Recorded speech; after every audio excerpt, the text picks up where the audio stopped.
Hey everyone, welcome back to the channel. I am live right now too, so that was a little weird. I just did 15 minutes of no audio being recorded. So we're gonna start over again. Wedding tip number one. Thank you guys for coming back to the channel. Wedding tip number one is have a vision board. I said this last week, wedding tip Wednesday, I'm gonna give you 10 today. It is very important to have a vision board for your color palette. If you're gonna lean towards the fall colors, have those hues and those colors and the style of the rustic, whatever. If you're in the spring and the summertime, you want to be closer to those beach tone tans and beach tones and things like that. The spring is a little bit more of the lighter color. So winter is more of the bluish colors. So just have that on a vision board someplace in your phones, and you can keep adding to as inspiration comes by. All right, number two, create a budget. I was just talking about this the other day, is the budget is probably the hardest thing to deal with because 9 times out of 10, you will go over your budget. And it's just inevitable when it comes to that. It's very frustrating sometimes also, but create a budget.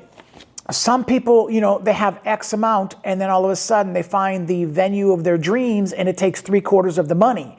And you're like, oh my God, I've got a beautiful venue, an elegant castle and beautiful stuff, and you've got nobody to take pictures when it comes to that. So don't rely on cell phones. Don't rely on little Kodak, Insta, 3, film cameras and things like that. I can't emphasize enough the importance of photography. And I'm not just talking about it from my point of view. Is if you're in a beautiful castle and you spend $15,000 on this thing and you've only got $1,000 for a photographer, you're only going to get an inexperienced photographer when it comes to being able to capture your day. So be very, very aware of that. Find the balance in that. I always tell people, if you're going to do like a Jack and Jill, you can always raise money for other stuff that you want to get. Photography falls into that place. But we really can't even talk to you and give you pricing until we find out what your wedding date is and your venue. So different states have different prices. So budget's probably the most important thing just to kind of keep track of. All right, number 3, research and visit potential wedding venues. Consider factors like location, capacity, ambience, and the cost before making your final decision.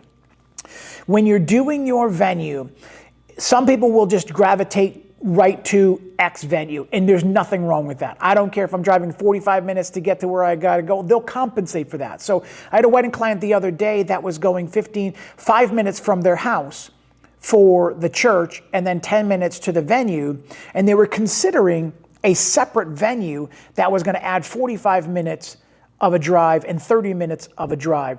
So I always tell people, try and pay attention to, because those are things that eat up time when it comes to a 6-hour package or an 8-hour package. So just remember that location does mean everything and does make everything. Find what you fall in love with. If you love the barn look, there's lots of ones around in Massachusetts that you can find, and just figure out which one's gonna be the best fit financially. Budget, take a look at their vendor list, the professional vendors list that they have, and reach out to them. But the most important thing is just to remember, the feel and the vibe of the day. See weddings that were already photographed there by the venue, so you see what it looks like at night, see what it looks like during the day. That's very important. So, all right. Number 4, begin compiling your guest list. Oh, everybody hates the guest list. How do I invite Aunt Susie, Uncle Bob, and then they want to bring a +1 and +7 and things like that. So just be aware it's something you need to deal with and have to do. So unfortunately, suck it up. Moms and dads have to invite everybody and their brother. So guest list. Start with immediate family and close friends, then expand to other relatives and acquaintances as needed. If you've got a venue that can only come capacity-wise 150, and just your immediate friends and family comes up to 125. And then there's all these extra people, coworkers and everything else that want to get invited too. You will exceed that limit. So if you can't do that, you almost need to know your list before your venue, because if you're looking at a list of 350 people, you can't go to a venue that only capacity is 150. So pay attention to that. Number 5, Book your wedding venue, lock in your wedding date. Once this major decision is made, other details will start falling into place. Pick things off the list of importance. Wedding date, wedding venue, top. Some people already have their dresses, and that's okay.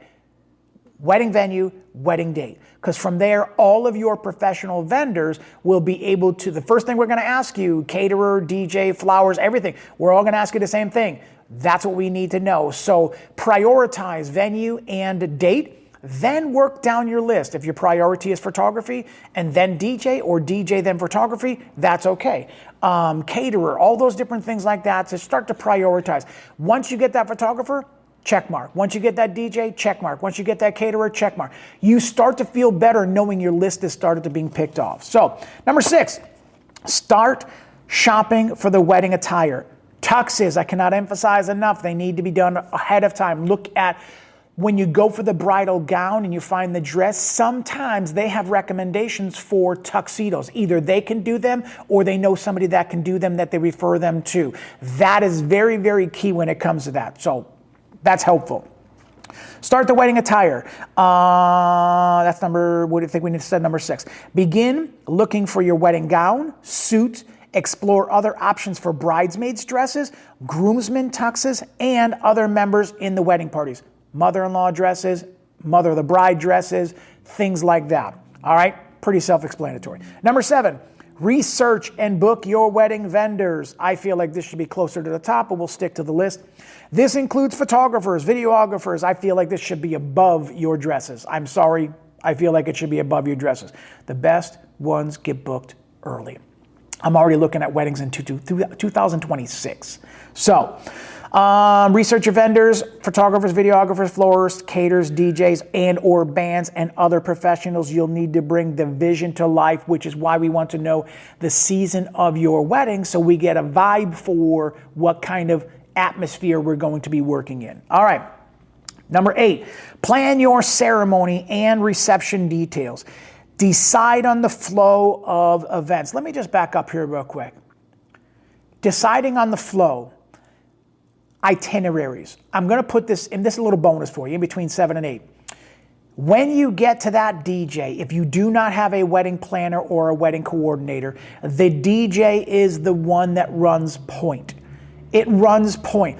You want to find a DJ that is ridiculously anal to the point of finding and staying online and on task with your flow and itinerary.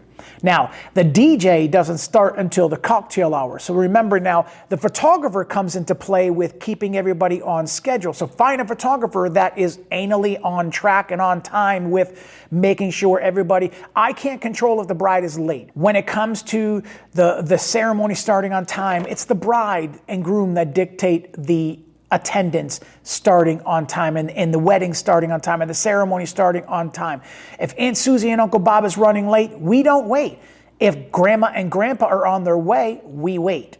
So we have to find a way to make up some time. If we're running 15, 20 minutes late, we have to find the time. Arrive early, leave early, arrive early, get there on time. All right, number 8. Plan the ceremony details when it comes to the flow of the events and running the itinerary of your day. Very, very important. Number 9, send out save the date cards to your guests all prior to your wedding. This will give them plenty of time to mark their calendars and make necessary travel arrangements. Very, very important.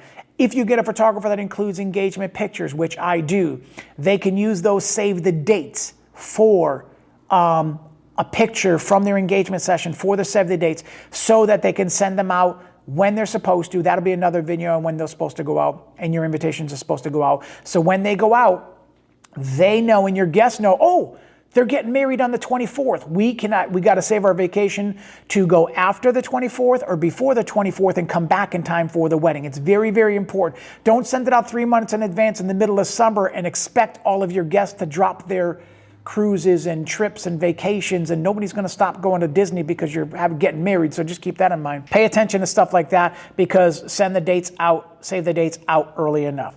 That's number 9. Gets to travel and stuff like that. Give them a heads up. Number 10, finalize your guest list and set out wedding invitations, including RSVPs and any additional details of that you will need to know. Word of advice. That's number 10. Word of advice. When you put the RSVP by X and you need to know, the catering needs to know, and venue need to know by X, move that up by 1 week. So if they need to know on January 4th, or let's pick a summertime, let's say if they want it October 4th, if their wedding is October 4th, and the deadline for their wedding is 10 days later, so they need to know a head count for chairs, venue, and food. Do not set the RSVP date for October 4th. Set that for 7 days prior to that.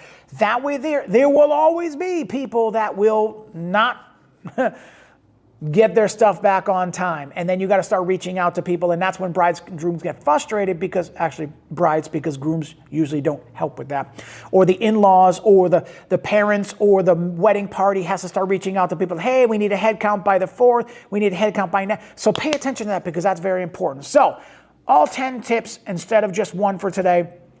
Any questions, leave your comments down below. Hit that like button, hit that subscribe button. So today we talked about the 10 important, so far 10 tips to help you get your wedding plans done ahead of time so that you don't fall behind and you don't get overwhelmed. So thank you guys for coming back to the channel. I appreciate that. I am live streaming at the same time, so you will see this twice to smile more because it sure does hurt less. Peace.